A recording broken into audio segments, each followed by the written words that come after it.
Hola a todos. Vamos a iniciar con el estudio de la sección 3.6 de Trabajo y Energía Cinética. Lo que aquí diga es complemento del estudio que ustedes hagan de manera individual de esta sección, de tal forma que en mis propias palabras les explicaré el tema de trabajo y energía. Bueno, dividiremos el video en varias secciones para que pueda yo subirlo sin problema, de tal forma que en esta primera parte les comentaré acerca de la definición de trabajo mecánico. Bueno, en la primera página, que es la 135 del libro de Merriam, como lo hemos venido usando, consiste en que les comenta acerca de que en el apartado anterior, en las leyes de Newton, se trataba de establecer las fuerzas que actúan sobre una partícula para determinar su aceleración. Todo esto en un instante de tiempo, no se consideraba la evolución de tanto de la aceleración como de la fuerza, sino era sacar la aceleración instantánea y a partir de ahí cuáles eran las cantidades. Se podía considerar el movimiento de la partícula una vez que se tenía la aceleración y ya cómo evolucionaba. Sin embargo, ahora se van a considerar dos efectos que se comentan al inicio que tienen que ver con con el efecto acumulado de cuando una fuerza se mantiene actuando sobre, en este caso, sobre una partícula. Aquí se plantean dos situaciones. Por un lado, si el efecto acumulado se hace respecto del tiempo, entonces, si el efecto acumulado se hace respecto del tiempo, esto llevaría a que durante un intervalo de tiempo ustedes considerarían el efecto que tiene la fuerza sobre la partícula y esto llevaría a una discusión de lo que se verá en la sección C, perdón, del libro, que tiene que ver con impulso y cantidad de movimiento. El otro efecto acumulado que se tendría sería cuando una fuerza se aplica durante una distancia o un desplazamiento que tiene la partícula. Si durante el desplazamiento de la partícula a lo largo de su trayectoria se quiere averiguar cuál es el efecto de estar aplicando constantemente o de manera variable las fuerzas, entonces esto llevaría a preguntarse sobre ese intervalo de aplicación en desplazamiento, llevaría a lo que vamos a ver en esa sección, que tiene que ver con el trabajo mecánico. Ajá. Entonces, en el caso del trabajo mecánico, lo que vamos a hacer es definir primero cómo lo vamos a calcular y a partir de ahí entender cada uno de sus componentes para que lo puedan ustedes aplicar. Bueno, cuando pasan a la siguiente página, les viene, aquí lo voy a poner rápidamente, les viene la expresión de lo que va a definir como trabajo mecánico y del lado izquierdo la figura 3.2. Bueno, voy a trabajar esto por separado de la siguiente forma. Entonces, piensen ustedes entonces en una partícula y que esta partícula está siguiendo su trayectoria, digamos algo de este estilo, y que a lo largo de su trayectoria en algún punto se está aplicando una fuerza, una de varias que se pueden estar explicando. Esta fuerza F es solamente una de las que vamos a analizar, porque para que esa partícula pueda seguir la trayectoria mostrada quiere decir que hay más fuerzas que se están aplicando. Ahorita vamos a analizar nada más sobre una de las fuerzas para poder definir el trabajo. Bien, la idea entonces es considerar también el desplazamiento o el movimiento que tiene esta partícula a lo largo de su trayectoria, de tal forma que en ese punto la partícula se está moviendo, digamos, en esta dirección. Para definir el trabajo, pensemos que esa trayectoria es, digamos, en pasos o en intervalos de desplazamiento que en un principio podríamos definirlos de manera finita, de tal forma que podríamos pensar, digamos, que una partícula tiene un desplazamiento delta R hacia un punto De ahí daría un siguiente paso, como uno mismo que da pasos, y va uno cambiando de dirección para dirigirse hacia un lugar. Y entonces esa trayectoria la veríamos así como seccionada en pequeños desplazamientos, como lo puse ahí. Bueno, cuando se lleva esto al orden diferencial, cuando estos pasos son muy pequeños, entonces estaríamos hablando no de un delta R, sino un diferencial de R, donde R tiene que ver con la posición. De tal forma que en la figura original, en la figura 3.2, lo que está ahí puesto es efectivamente un diferencial de R. Ajá.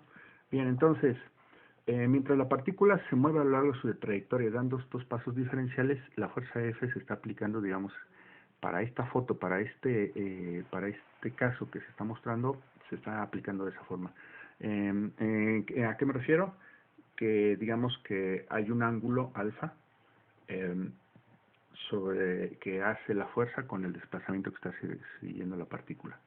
Entonces, dada la trayectoria, como lo hemos comentado en otras ocasiones, podemos definir direcciones tangenciales y direcciones normales a la trayectoria, ¿no? Entonces, la dirección tangencial, pues es tangente a la trayectoria, como lo hemos comentado antes.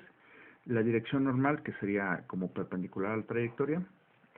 Aquí lo más importante es que la dirección tangente coincide con la dirección de desplazamiento, porque eventualmente va a ser la dirección que lleva hacia la velocidad. Entonces, ¿qué pasa si pensamos el efecto que tiene el trabajo, la fuerza F sobre el desplazamiento? Para analizar la influencia que tiene la fuerza F sobre el desplazamiento que está teniendo la partícula, se propone entonces calcular el producto punto entre la fuerza y el desplazamiento, el diferencial de desplazamiento de esa forma. Bueno, pues considerando el ángulo que les mencioné, pues entonces esto pues queda como la magnitud de la fuerza F, coseno del ángulo entre ellos, y el desplazamiento en magnitud, que lo voy a poner ds, ¿no? S como unidad de longitud. De tal forma que nosotros podríamos entonces asociar el coseno, lo podemos asociar o a la fuerza F o al diferencial S. En el libro, de hecho, les plantea las dos situaciones. Yo aquí no le voy a dar más vueltas y voy a considerar que si asociamos F con el coseno de alfa y regresamos a la figura que tengo del lado izquierdo, ¿qué entendemos por F coseno de alfa? Bueno, pues las componentes que estaríamos viendo de la fuerza, tendríamos una que es en la dirección tangente y tendríamos otra que es en la dirección normal. Entonces, F coseno de alfa es la componente tangente a la trayectoria de la fuerza, de tal forma que aquí entonces podríamos escribir F componente tangente por diferencial de S. Muy bien, entonces, de la fuerza completa o de la fuerza total que se está aplicando, este producto punto lo que hace es escoger nada más la componente tangente a la trayectoria, es decir, escoge la componente tangente a lo largo del movimiento. Bien, eso es para un punto en específico de la trayectoria, pero como dijimos, lo que queremos analizar pues es el efecto acumulado a lo largo de todo un desplazamiento. Entonces, para ello consideremos que la partícula, digamos, parte o nos interesa analizarla a partir de un punto 1 de su trayectoria hasta un punto más adelante, un segundo punto, punto 2 de su trayectoria. Y entonces lo que vamos a hacer es sumar todas estas contribuciones de este producto punto, y como estamos hablando de un orden diferencial, pues sabemos que sumar todas estas contribuciones significa hacer una integral, ¿no? Entonces, mientras que esto lo define o se define como una pequeña contribución a lo que se llama el trabajo mecánico total de llevar a la partícula del punto 1 al punto 2, entonces pues va a ser la integral de f punto dr. Y esta es una integral definida porque vamos a analizar las cosas desde el punto 1 hasta el punto 2. Bien, esa es la expresión del trabajo, digamos, la expresión matemática de cómo se calcula el trabajo mecánico. Eh, las unidades que tiene el trabajo mecánico, que también se mencionan por ahí, tienen, estamos hablando de unidades de fuerza, que serían newtons, por unidades de longitud, que serían metro, y esto es lo que comúnmente nosotros le vamos a llamar joule, ¿ok? Ahí en el texto mencionará algunos otros detalles que por eso les digo que es importante que ustedes hagan un autoestudio de la sección. Lo siguiente que voy a comentar rápidamente es, pues llegamos a una expresión matemática para el cálculo del trabajo. Para poder realizar esa integral, y si ya lo pensamos desde el punto de vista del cálculo integral, entonces necesitaríamos saber tanto la variable de integración como el integrando, de tal forma que si hacemos el producto punto a partir de las componentes de la fuerza, eso significaría que necesitamos conocer las componentes de la fuerza en función de cada una de sus variables. Digamos, la componente X, cómo depende de X, la componente de la fuerza X, cómo depende de X, cómo depende de la componente y cómo depende de la componente Z respecto de Z, de tal forma que aquí separaríamos esta integral en tres integrales. La primera sería una integral en X, la otra en Y y la otra en Z, pero necesitaríamos saber la forma funcional de las componentes en estas tres cantidades. Otra opción es que pudiéramos hacer el producto punto de la forma que involucre el ángulo entre los vectores, y entonces que pudiéramos saber cómo depende la componente tangente, que es la que es f coseno de alfa, respecto del desplazamiento que va sufriendo la partícula. Entonces, como expresión matemática, pues lo que necesitamos es saber cómo son los integrandos para poder realizar una integral. Bien, para ir aterrizando todo esto, voy ahora a analizar tres trabajos conocidos de tres fuerzas que comúnmente utilizamos para resolver problemas.